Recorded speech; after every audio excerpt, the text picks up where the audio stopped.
Welcome back. Well, we are talking about the Caregiver's Companion. Actually, we're talking to the author of this book. Carolyn A. Brent joins us once a month, and she is joining us this morning. Good morning, Carolyn. How are you? Good morning. It seemed like I just saw you guys yesterday. I know it. Absolutely. Today we are focusing from your book, The Caregiver's Companion. It says caring for your loved one medically, financially, and emotionally while caring for yourself. We are focusing on Chapter 9, Crucial Legal Conversations that everyone needs to have with their aging parent and loved ones. Carolyn, how was this for you when you had to talk with your dad about this?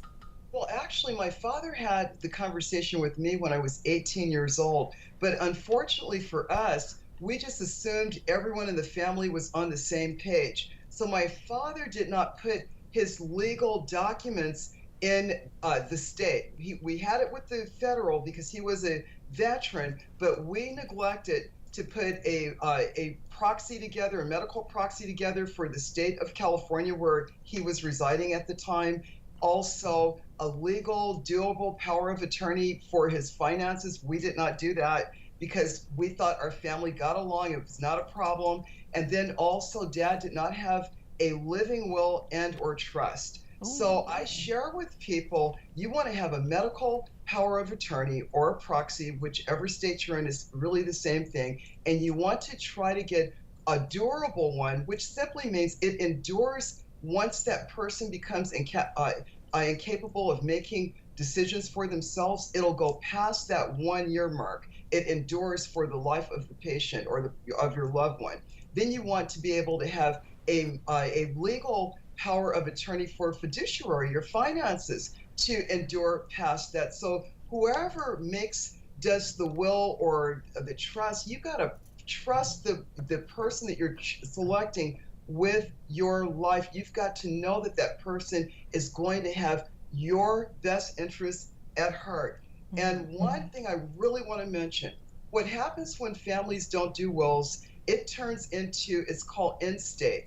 That means it's going to go to court, and a legal authority, such as a judge or someone that the court is going to appoint, will make end-of-life decisions for you. So it's very important to get a living will, a regular will, and also a trust. And this is what I have for a trust. I love this.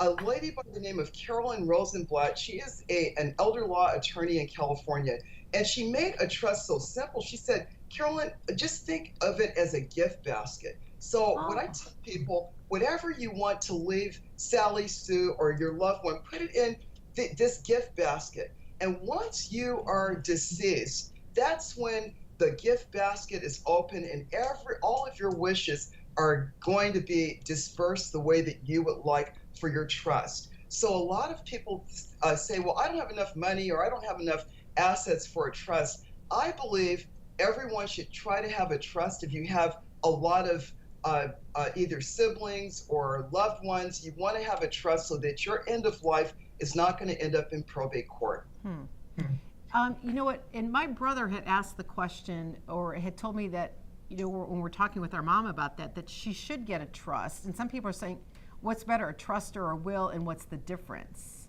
Oh, there's a huge difference. A will basically can go into probate court. A trust doesn't. You're not dealing with probate court. So basically, with the will, the way I like to simplify it is very, very simple. I'm almost 60 years old. If I did not have a will or a living will, if something happened to me, then a person appointed from the state could actually make all kind of decisions for me, especially once I pass away. Whereas a trust, it's more like a vault. Everything that your wishes are, it's in this trust which I will call the gift basket. And the trust is more protected. Although people can try to challenge the trust, but you are really, really protecting all of your wishes once you have it in your trust. And then it stops the families from fighting, over what they think they're entitled to. And that is why our probate courts are bulging with families fighting each other because of inheritance that they feel that they're entitled to. And Carolyn and Ronnie, there's one last point that I want to bring up. A lot of people don't know about a sibling contract. Only 1% of the attorney populations out there will even use a sibling contract because basically Carolyn Rosenblatt, she really invented that in California about 10 years ago.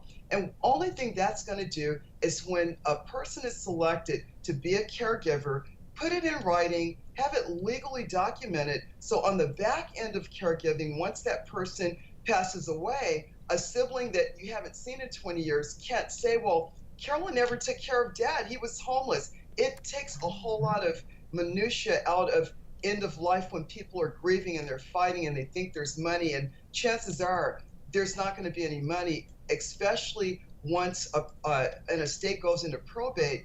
Everybody gets paid. The funeral homes, your taxes, of the deceased person, everyone gets paid. And then what is left over is distributed to the heirs or the beneficiaries of the once you are gone.